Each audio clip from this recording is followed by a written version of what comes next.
السلام علیکم لسنر، امید ہے کہ آپ خیریت سے ہوں گے۔ لسنرز، آئیے ناول بھگوڑا کی قسط نمبر 5 سنتے ہیں۔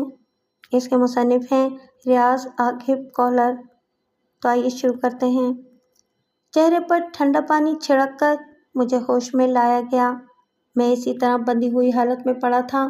کمرے میں اس کیپٹن کے علاوہ 3 افراد کا اضافہ ہو چکا تھا۔ دروازے پر البتہ کافی تعداد میں سپاہی جمع تھے۔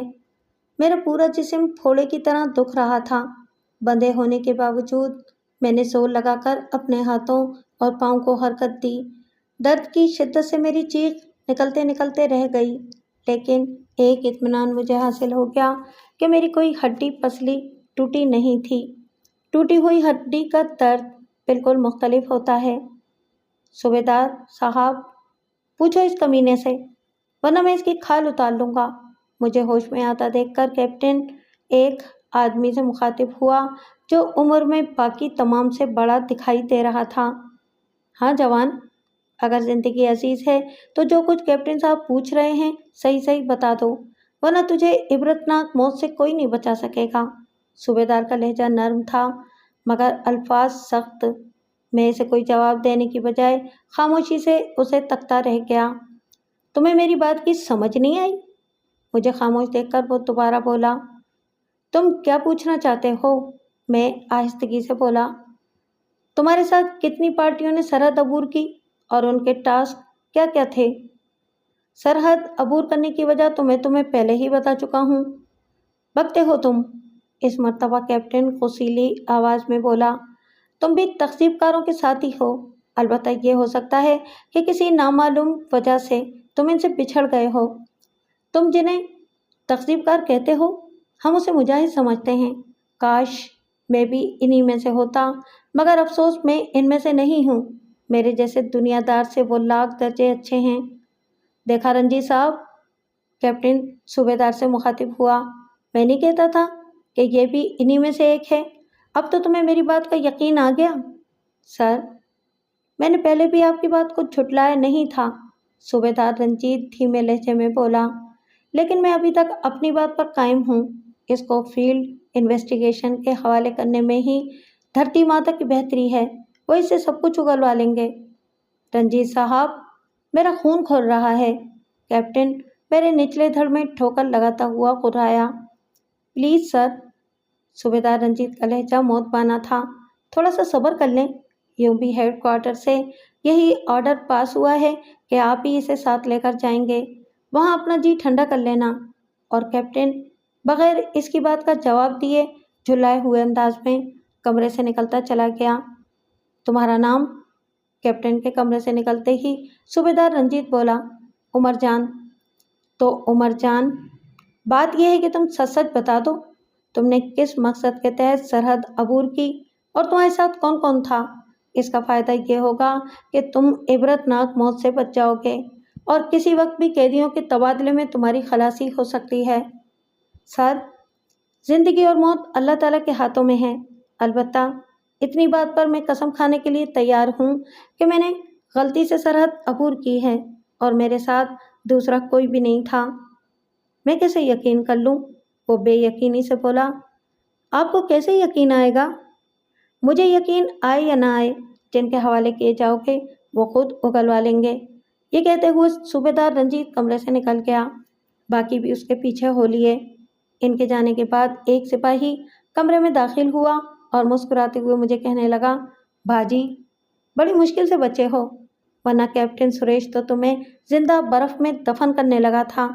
یہ صوبیدار رنجیت کا احسان مانو کہ وہ آڑے آ گیا۔ کیپٹن سریش کو مجھ سے کیا تکلیف پہنچی ہے؟ تمہیں اس نے بتایا نہیں ہے؟ وہ بولا اور میرا سر نفی میں ہلتا دیکھ کر کہا، جس پوسٹ پر حملہ ہوا ہے اس میں کیپٹن سریش کا چھوٹا بھائی جو لیفٹیننٹ تھا وہ بھی مارا گیا ہے۔ مارنے والے تو نکل گئے، تیری بدبختی کہ تم پھنسے ہوئے ہو۔ آپ کا نام؟ اسے گفتگو پر آمادہ دیکھ کر میں نے سلسلہ گفتگو بڑھانا چاہا کہ شاید کوئی کام کی بات معلوم ہو جائے۔ میرا نام تو دلیر سنگھ ہے، لیکن ابھی آپ خاموشی سے لیٹ کر آرام فرمائیں۔ کیپٹن صاحب نے تم سے گفتگو کرتے دیکھ لیا تو تمہاری کمبختی آ جائے گی۔ ٹھیک ہے دوست، میں خاموش ہو جاتا ہوں، مگر ایک چھوٹا سا کام کر دو کہ یہ سلیپنگ بیگ مجھے اڑا دو، آپ کی مہربانی ہوگی۔ ہاں ہاں، کیوں نہیں، وہ سلیپنگ بیگ اٹھا کر مجھے اڑاتے ہوئے بولا۔ اسی مقصد کے لیے تو اندر آیا تھا۔ اگلے 2 دن آرام سے گزرے۔ دلیر سنگھ نے دوسروں سے چھپا کر درد کش گولیاں بھی مجھے کھلا دی تھیں، جس سے میری تکلیف میں خاطر خواہ کمی ہوئی تھی۔ اس دوران موسم ٹھیک رہا۔ دلیر سنگھ سے پتہ چلا کہ ہیلی پیڈ تیار ہو گیا ہے اور ہیلی مجھے لینے کے لیے کسی وقت بھی پہنچ سکتا ہے۔ وہ میری گرفتاری کا 9واں دن تھا جب دوپہر کے 10 بجے کے قریب مجھے ہیلی کی گڑگڑاہٹ سنائی دی۔ میں ذہنی طور پر وہاں سے جانے کے لیے تیار ہو گیا، مگر ہیلی کاپٹر وہاں رکنے کی بجائے آگے گزرتا چلا گیا۔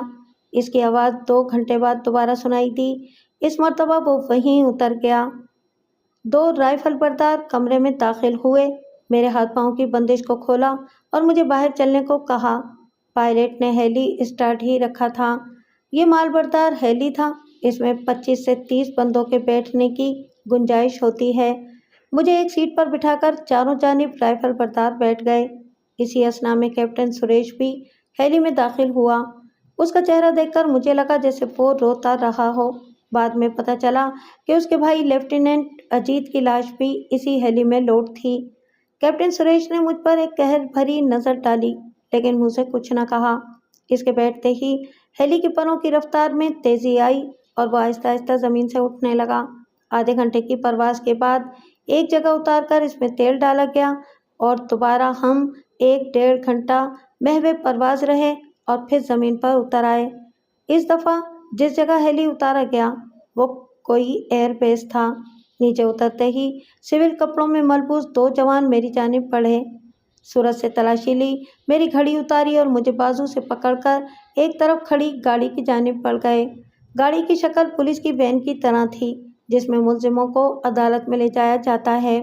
گاڑی میں سوار کر کے انہوں نے میری آنکھوں پر پٹی باندھی اور ہاتھوں میں ہتھکڑی لگا دی۔ گاڑی اسٹارٹ ہو کر نامعلوم منزل کی جانب روانہ ہو گئی۔ میں آنے والے وقت کے لیے اپنے آپ کو ذہنی اور جسمانی طور پر تیار کرنے لگا۔ مجھے پتا تھا کہ کسی بھی ملک کی انٹیلیجنس کا طریقہ تفتیش کیا ہوتا ہے، خصوصاً پاکستانی اور انڈین انٹیلیجنس تو تشدد کے ذریعے ملزم سے حقائق جاننے کی کوشش کرتی ہیں۔ اس میں بعض اوقات ملزم ذہنی یا جسمانی طور پر ناکارہ بھی ہو جاتے ہیں۔ البتہ یورپین ممالک کے متعلق جہاں تک مجھے معلوم ہے وہ زیادہ تر نفسیاتی حربے استعمال میں لاتے ہیں، لیکن ان کے پاس بھی آخری حربہ یہی ہوتا ہے کہ بندے کو جسمانی طور پر ٹارچر کیا جائے۔ گھنٹہ پون گھنٹہ سفر کے بعد گاڑی رک گئی۔ دائیں بائیں بیٹھے ہوئے بندوں نے مجھے بازو سے پکڑ کر گاڑی سے اتارا اور پھر مختلف موڑ مڑنے اور سیڑھیاں اترنے کے بعد ایک کمرے میں لا کر قید کر دیا گیا۔ جاتے ہوئے اتنی مہربانی بہرحال انہوں نے ضرور کی کہ میری آنکھوں سے پٹی کھول دی۔ کمرے میں ایک بلب جل رہا تھا۔ اس کی روشنی میں نے کمرے کا جائزہ لیا۔ کمرہ ساز و سامان سے بالکل خالی تھا۔ دائیں ہاتھ پر دیوار میں ایک کھڑکی نما دروازہ نظر آیا۔ میرے اندازے کے مطابق وہ ٹوائلٹ کا دروازہ تھا۔ آگے بڑھ کر جھانکنے پر میرے اندازے کی تصدیق ہو گئی۔ چونکہ ہیلی سے اترتے ہی انہوں نے میرے برفانی بوٹ اتروا لیے تھے، اس لیے میں ابھی تک ننگے پاؤں تھا۔ کمرے کا فرش ٹھنڈا تھا، مگر میں جس علاقے سے ہو کر آ رہا تھا اس کی نسبت یہ ٹھنڈک کچھ بھی نہیں تھی۔ یہاں کا موسم مجھے اپنے صوبہ پنجاب کے موسم جیسا محسوس ہو رہا تھا۔ میں کونے میں دیوار سے پیٹھ لگا کر بیٹھ گیا۔ میرے دونوں ہاتھ ابھی تک ہتھکڑی میں جکڑے ہوئے تھے۔ مجھے پتا تھا کہ جلد ہی انہوں نے تفتیش کے نام پر تشدد شروع کر دینا ہے۔ میں ذہنی طور پر خود کو اس مرحلے سے گزرنے کے لیے تیار کر رہا تھا۔ میرے جسم پر ابھی تک وہی لباس تھا جو میں نے اپنی پوسٹ سے اترتے وقت پہنا ہوا تھا۔ یہ ٹریک سوٹ اور تھرمل سوٹ پر مشتمل تھا۔ پچھلے کئی دنوں سے مسلسل اس لباس کو استعمال کرنے کی وجہ سے اس میں سے پسینے وغیرہ کی بو آ رہی تھی اور میرے دل میں شدت سے یہ خواہش اٹھ رہی تھی کہ نیم گرم پانی سے نہا کر کپڑے بدل لوں، مگر خواہش نام ہی اس چیز کا ہے جو کبھی پوری نہیں ہوتی، ہمیشہ دل میں رہتی ہے۔ میں بھی صبر کیے ان کے اگلے اقدام کا انتظار کرتا رہا۔ زیر زمین کمرے میں وقت کا اندازہ لگانا ممکن نہیں تھا۔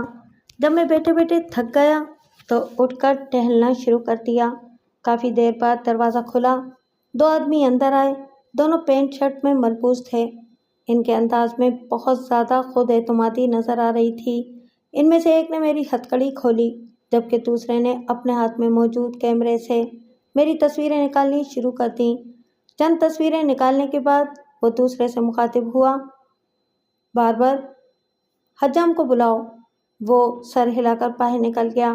اس کے کمرے سے نکلتے ہی ایک لمحے کے لیے تو میرے جی میں آئی کہ میں کمرے میں موجود آدمی پر قابو پا کر وہاں سے فرار ہونے کی کوشش کروں، مگر پھر اس عمارت سے عدم واقفیت کی بنا پر میں اس اقدام سے باز رہا۔ یوں بھی اس کیمرہ مین پر آسانی سے قابو پانا مشکل نظر آ رہا تھا۔ جسامت میں وہ مجھ سے کچھ ہلکا تھا، قد میں بھی کم تھا، لیکن لڑائی کے طور طریقوں میں قد و جسامت کی اتنی اہمیت نہیں ہوتی۔ ایک چھوٹے قد و قامت کا آدمی بھی لڑائی بھڑائی میں ماہر ہو سکتا ہے۔ چند لمحوں بعد جانے والا ایک ایسے آدمی کے ساتھ اندر داخل ہوا جس نے ہاتھ میں ایک فولڈنگ اسٹول اور اٹیچی کیس اٹھایا ہوا تھا۔ اسٹول کمرے کے وسط میں رکھ کر وہ اٹیچی کیس کھولنے لگا۔ بیٹھو، کیمرہ مین مجھ سے مخاطب ہوا اور میں خاموشی سے اسٹول پر بیٹھ گیا۔ حجام میری چھاتی پر سفید کپڑا بچھا کر اس طرح سے میری شیو بنانے لگا۔ کمانڈو کی ٹریننگ سے پہلے میں شیو کرتا رہا تھا، مگر اس کے بعد چھوٹی چھوٹی داڑھی رکھ لی تھی۔ برفانی علاقے میں گزارے عرصے میں نے داڑھی کو بالکل نہیں چھیڑا تھا اور اس وقت میری داڑھی کافی بڑی نظر آ رہی تھی۔ حجام نے اس طرح کی مدد سے چند منٹوں میں میری داڑھی صاف کر دی۔ سر کے بال بھی کافی بڑے ہو گئے تھے، مگر اس نے ان کو نہ چھیڑا اور داڑھی مونڈنے کے بعد وہ اپنے اوزار دوبارہ اٹیچی کیس میں ڈالنے لگا۔ اس دوران دوسرے دونوں خاموشی سے کھڑے رہے اور حجام کو کسی قسم کی ہدایات نہ دیں، اور اس کا مطلب اس کے علاوہ اور کچھ نہیں تھا کہ وہ پہلے ہی سے بریف کیا گیا تھا۔ کیمرہ مین دوبارہ میری تصاویر اتارنے لگا۔ تصاویر اتار کر اس نے دوسرے آدمی سے کہا، اسے کپڑے دو۔ دوسرے نے ہاتھ میں موجود بنڈل میری طرف بڑھایا اور کہا، یہ پہن لو اور اپنے کپڑے اتار کر میرے حوالے کر دو۔ میں کپڑوں کا بنڈل اس کے ہاتھ سے لے کر باتھ روم کی طرف بڑھا، مگر کیمرہ مین جلدی سے بولا، کپڑے یہیں بدلو۔ کیوں؟ میں احتجاجی لہجے میں بولا، جیسا کہا جا رہا ہے ویسا کرو، زیادہ چوں چراں کی ضرورت نہیں۔ کیمرہ مین خود آیا۔ اچھا، یہ کہہ کر میں حجام سے مخاطب ہوا، بھائی جان ذرا سفید چادر دینا، اور حجام سوالیہ نظروں سے کیمرے والے کی طرف دیکھنے لگا۔ کیمرہ مین نے ایک لہجے کے لیے سوچا اور پھر اس بات میں سر ہلا کر اپنی منظوری کا اندیا دے دیا۔ حجام نے اٹیچی سے سفید کپڑا نکال کر میرے حوالے کر دیا۔ میں نے کپڑوں کا بنڈل کھول کر دیکھا۔ وہ ایک شلوار نما پاجامہ، قمیض اور انڈر ویئر پر مشتمل تھا۔ مجھے وہ بالکل سی ایم ایچ میں مریضوں کو دیا جانے والا لباس لگا۔ میں نے چادر دھوتی کی طرح کمر سے لپیٹ کر اپنا تمام لباس اتار دیا اور پھر ان کا دیا ہوا لباس پہن کر کپڑا حجام کو واپس کر دیا۔ کیمرہ مین نے دوسرے آدمی کو میرے اتارے ہوئے کپڑے اٹھانے کا اشارہ کیا اور وہ تینوں کمرے سے نکلتے چلے گئے۔ دروازہ باہر سے بند کرنا وہ بھولے نہیں تھے۔ نئے کپڑے پہن کر میرے دل میں نہانے کی خواہش جاگی اور میں ٹوائلٹ کی طرف بڑھ گیا کہ باتھ روم تو ادھر تھا ہی نہیں، مگر جب پانی کو ہاتھ لگایا تو نہانے کی خواہش دم توڑ گئی۔ اتنے زیادہ ٹھنڈے پانی سے نہانے کا مطلب خودکشی کے علاوہ اور کچھ نہیں تھا۔ میں چپ چاپ کمرے میں آ کر بیٹھ گیا۔ تھوڑی دیر بعد دوبارہ دروازہ کھلا۔ اندر داخل ہونے والے نئے آدمی تھے۔ ایک نے ہاتھ میں ایک میلا سا گدا، ایک کمبل اور ہلکا سا تکیہ پکڑا ہوا تھا، جبکہ دوسرے کے ہاتھ میں کھانے کے برتن تھے۔ کھانے میں 3 روٹیاں اور ایک پالک نما سبزی میرے سامنے رکھی گئی۔ مجھے کھانا کھائے ہوئے کافی دیر گزر گئی تھی، اس لیے میں تینوں روٹیاں چٹ کر گیا اور دونوں برتنوں کے انتظار میں ادھر ہی کھڑے رہے۔ جیسے ہی میں کھانے سے فارغ ہوا وہ برتن اٹھا کر چلے گئے۔ میں نے گدا فرش پر بچھایا اور کمبل اوڑھ کر لیٹ گیا۔ ویسے بھی اس کے علاوہ میرے پاس کرنے کو کچھ بھی نہیں تھا۔ ٹریننگ کے دوران ہمیں قیدی کیمپوں سے فرار کے طریقے سکھائے گئے تھے، مگر وہ مروجہ قیدی کیمپوں کے متعلق تھے اور اس جگہ قابل عمل نہیں تھے۔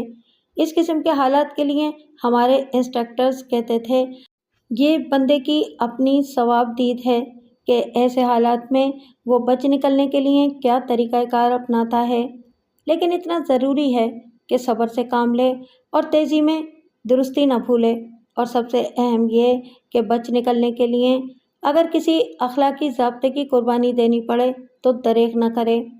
میں بھی کمبل میں سر چھپا کر وہاں سے فرار ہونے کے طریقوں کے بارے میں سوچنے لگا، مگر کوئی ترکیب ذہن میں نہ آتی دیکھ کر اکتا گیا، اور میری سوچوں کا دھارا ایک دفعہ پھر اپنے گاؤں کی طرف مڑ گیا، اور یہی کچھ سوچتے ہوئے میں گہری نیند سو گیا۔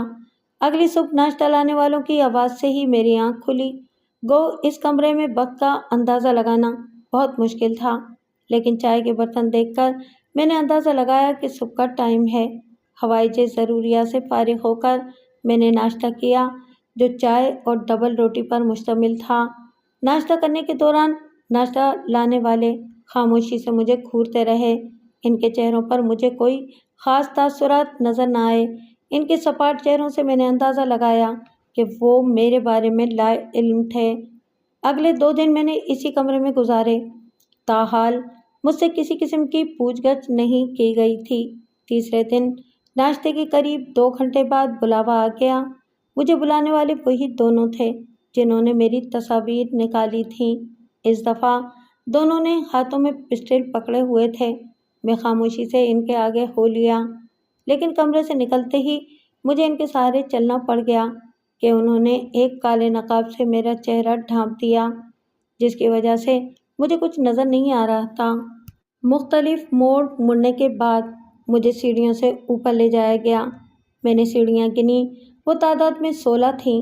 سیڑھیاں چڑھنے کے بعد مجھے کافی گھما پھرا کر ایک کمرے میں لایا گیا، اور اس سے ان کا ایک ہی مقصد تھا کہ میں اس عمارت کے بارے میں کسی قسم کا اندازہ نہ لگا سکوں۔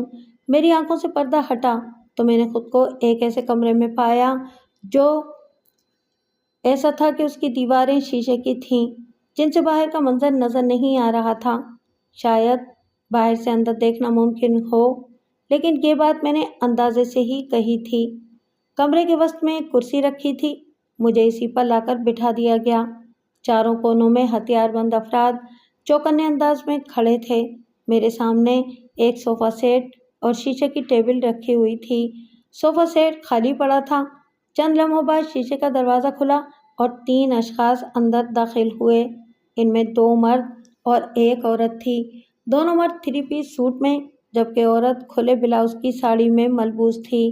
دونوں مردوں کی بنسبت عورت کم عمر نظر آ رہی تھی اور دیکھنے سے تعلق رکھتی تھی۔ تینوں خاموشی سے آ کر میرے سامنے صوفے پر بیٹھ گئے۔ چند لمحے مجھے گھورنے کے بعد ان میں سے سب سے بڑی عمر کا، جو میرے خیال کے مطابق سب سے سینئر تھا، اور اس خیال کی وجہ مرد اور عورت کا معتبانہ انداز تھا، وہ مجھ سے مخاطب ہوا۔ تمہارا نام؟ عمر جان، میں مختصراً بولا۔ آرمی سے تعلق رکھتے ہو؟ جی۔ نمبر اور رینک کیا ہے؟ نمبر اور سپاہی ہوں میں۔ اس کا مطلب ہے کہ تیرا تعلق فرنٹیئر فورس سے ہے؟ جی۔ مجھے اس کی معلومات پر اچنبھا نہیں ہوا، کیونکہ مجھے معلوم تھا کہ دونوں ملکوں کی آرمی ایک دوسرے سے متعلق کافی معلومات رکھتی ہے۔ یونٹ؟ سوری سر، میں معتبانہ لہجے میں بولا، یہ جنیوا معاہدے کی خلاف ورزی ہے۔ اس کے لبوں پر ہلکی سی مسکراہٹ نمودار ہوئی۔ جوان، وہ معاہدہ جنگی قیدی کے لیے ہے، جبکہ تم جاسوس بلکہ تخذیب کار ہو۔ ہم تمہارے لیے اس قسم کا کوئی حق ماننے کے لیے تیار نہیں۔ بہرحال وہ بات کی بات ہے۔ فی الحال تم یہ بتاؤ کہ تم نے سرحد کس مقصد کے لیے عبور کی، اور تمہارے ساتھ اور کون کون تھا؟ جواباً میں نے اپنے بھگوڑا ہونے کی وجوہات اور راستہ بھول کر سرحد عبور کرنے کی تفصیلات سے لے کر اپنے گرفتار ہونے تک کا واقعہ منوعاً سب کچھ تفصیل سے بتا دیا۔ البتہ رشی پوسٹ پر حملے کا ذکر میں گول کر گیا۔ خوب، کہانی اچھی ہے، اور کوئی خاص جھول بھی نظر نہیں آ رہا۔ اس کا مطلب ہے کہ گھڑی ہوئی ہے۔ میں صرف حقائق جاننے میں دلچسپی رکھتا ہوں مسٹر عمر جان کمانڈو۔ وہ میرا نام چبا چبا کر بولا۔ کمانڈو؟ میں سچ مچ حیران ہو گیا۔ ہاں، کیا تمہیں اپنے کمانڈو ہونے میں شبہ ہے؟ نہیں، اگر آپ مجھے کمانڈو سمجھ کر خوش ہوتے ہیں تو مجھے کمانڈو بننے میں کوئی اعتراض نہیں۔